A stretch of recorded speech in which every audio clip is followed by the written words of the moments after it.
I'm Żaneta. Welcome to another adventure with us. After a few cooler, gloomy days, the sunshine greeted us in the morning. My husband loves castles, so deciding on our plan for the day was easy. I quickly organized a special day-long tour of several castles. On this nearly 300-kilometer trip, we also encountered some beautiful historical wooden churches and even had the chance to explore one from the inside. Let me take you through our journey.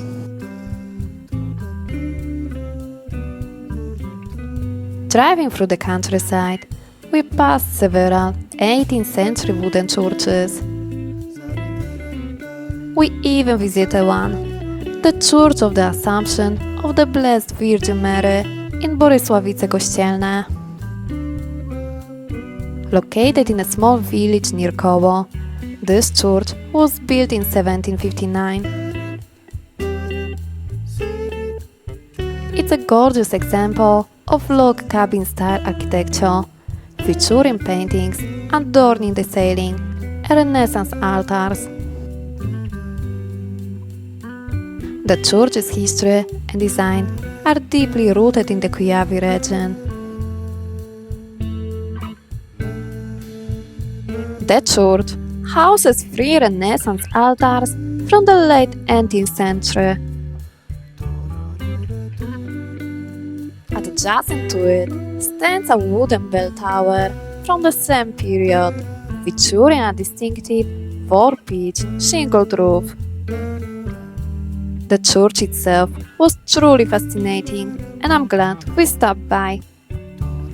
Unlike many churches nowadays, it was open for visitors, allowing us to explore its history up close.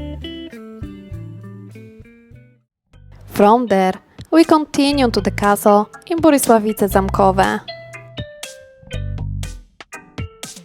This 15th century Gothic castle, perched on a small island surrounded by the waters of the Argiewka River, was originally built by Archbishop Wojciech Jastrzębiec.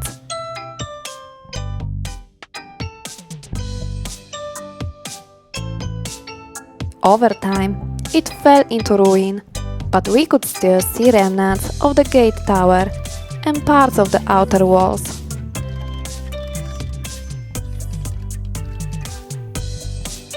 The original 15th century castle featured 2 parallel 3-story residential buildings enclosed within defensive walls, with a narrow courtyard in between. Over time, additional fortifications were added.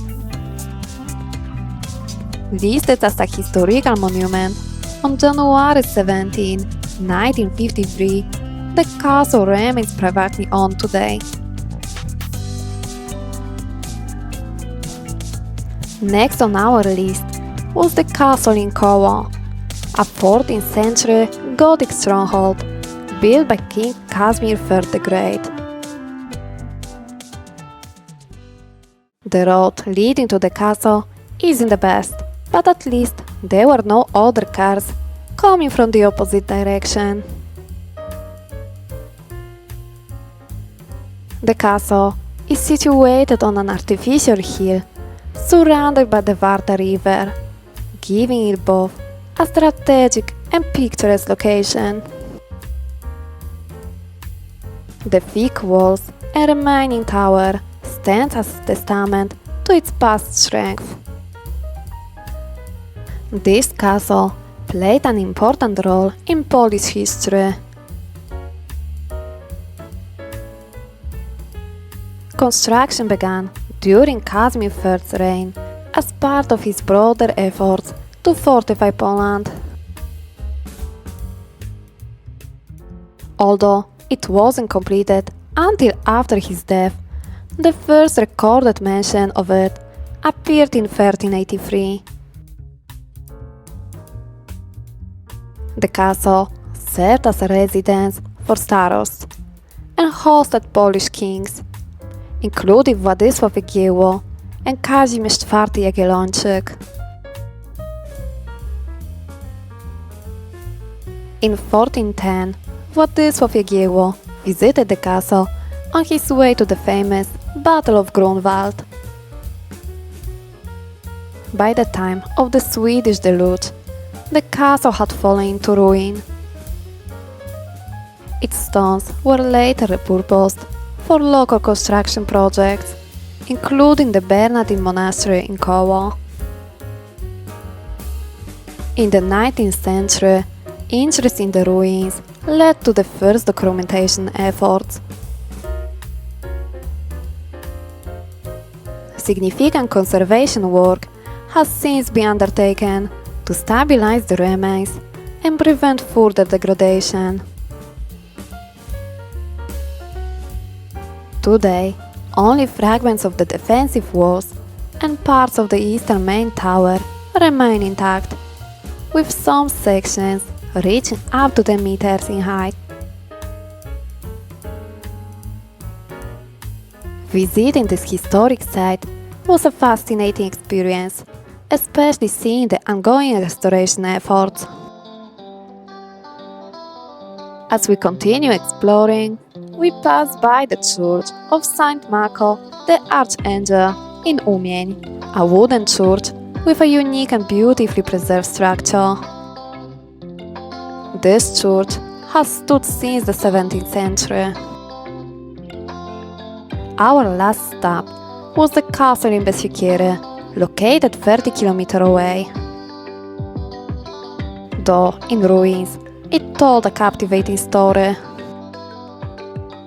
The site has been recently renovated, with newly built paths and a car park, even though it still feels tucked away in the middle of nowhere.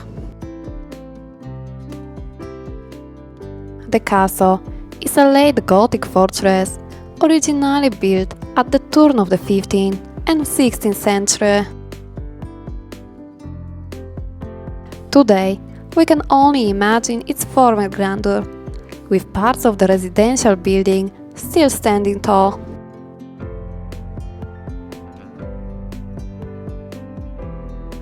It's interesting to note that this castle was once home to notable historical figures, including members of the Báthory family. We explored the ruins, and the ongoing restoration work showed its potential as a future historical landmark. Over the centuries, the castle changed hands multiple times. A fire in 1731 accelerated its decay, and by the mid-19th century, the structure was repurposed for agricultural use.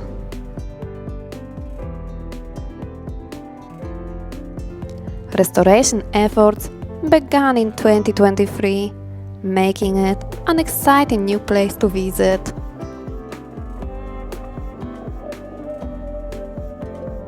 By the time we reached the final castle on our journey, the weather had turned colder.